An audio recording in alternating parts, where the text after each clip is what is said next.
जसे की नगरपालिकेच्या ज्या निवडणुकीच्या त्याच्या भूगोल वाजला असलं त्या अनुषंगाने सर्वच राजकीय पक्ष आपल्या घडामोडीला वेग आला आहे. त्यानुसार पक्षांतर्गत ज्या मिटिंग असतात त्या मिटिंगा होत आहेत. तसेच महाविकास आघाडी असो का महायुती असावं यांच्यासोबत ज्या युती घडणार किंवा नाही घडणार याच्यासोबत सदस्य आणि पदाधिकाऱ्यांसोबत चर्चाही सुरू आहेत. सध्या आपल्यासोबत जे रिसोड विधानसभा मतदारसंघाचे जे आमदार आहेत अमित जनकजी त्यांची काँग्रेसच्या पदाधिकाऱ्यांसोबत बैठक होती. आज आपण त्यातून जाणून घेऊया नेमकंच काय परिस्थिती आहे सध्या. दादा काय परिस्थिती?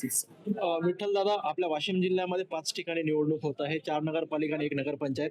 आज तुम्ही सगळ्यांनी बघितलं की काँग्रेस पक्षाचे सर्व इच्छुक उमेदवार असतील, आमचे ज्येष्ठ मंडळी जिल्ह्यातले असतील, या सगळ्यांनी बसून कुठेतरी एक विचाराने निवडणूक कशी आपण समोर गेलं पाहिजे, कशी तयारी आपण केली पाहिजे या दृष्टीने विचारमंथन केलं. या नक्कीच चर्चेमध्ये आपण सगळ्यांना सोबत घेतलं पाहिजे. समविचारी पक्षांना, महाविकास आघाडीतल्या मित्रमंडळींना आपण एकमेकांची चर्चा करून पुढे गेलं पाहिजे, हा विचार पुढे आलेला आहे. नक्कीच दादा मला सांगा, आता 3 दिवस राहिले आणि नेमकं सध्या सदस्याची तुमची बैठक, पदाधिकाऱ्याची बैठक, इच्छुक उमेदवाराची बैठक चालू आहे. मात्र आतापर्यंत तुमचं महाविकास आघाडीचे जे म्हणजे नेमकं घटक पक्षासोबत तुमची काय बोलणी नाही विठ्ठल, सगळ्यांना विश्वासात घेतल्याशिवाय आपल्याला पुढे जातात नाही. म्हणून आज आम्ही सगळ्या जिल्ह्याभरातले जेवढे आमचे महत्वाचे कार्यकर्ते आहेत, ज्येष्ठ मंडळी आहे, इच्छुक उमेदवार आहेत, या सगळ्यांना सोबत घेऊन आम्ही आज बसलो. शेवटी निवडणूक आज ही कार्यकर्त्यांची, त्यामुळे त्यांना ताकद देणं, त्यांना मनोबल त्यांचं वाढण्यासाठी आपण सगळ्यांनी प्रयत्न केले पाहिजे, हा आमचा मानस आहे.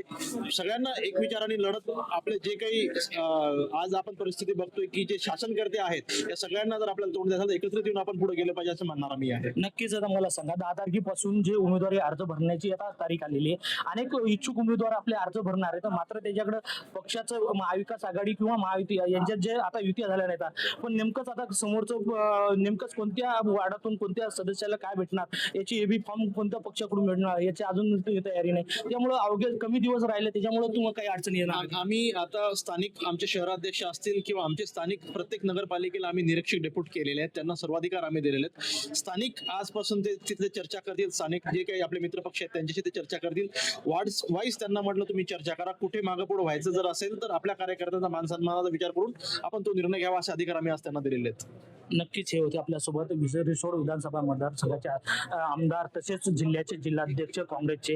त्यामुळे यांनी जे एक बैठकीद्वारे जे एक संदेश देण्याचा प्रयत्न केला की जेणे ज्या वार्डामध्ये ज्या सदस्याला जे सजेस्ट होईल त्या ठिकाणी यांना उमेदवारी देण्याची महाविकास आघाडीकडून ठरवण्यात आले. मात्र अजून महाविकास आघाडीची यांची कुठेही अजून बैठक झाली नाही आणि त्याच्यातून सीट शेअरिंग झाली नाही. त्यामुळे अजूनही प्रश्नचिन्ह उपस्थित होते की नेमकंच महाविकास आघाडीची जे घटक पक्ष आहेत त्यांच्यासोबत याचं जुळून घेणार का. कॅमेरामन सचिन राणेसह विठ्ठल देशमुख, TV9 मराठी, वाशिम.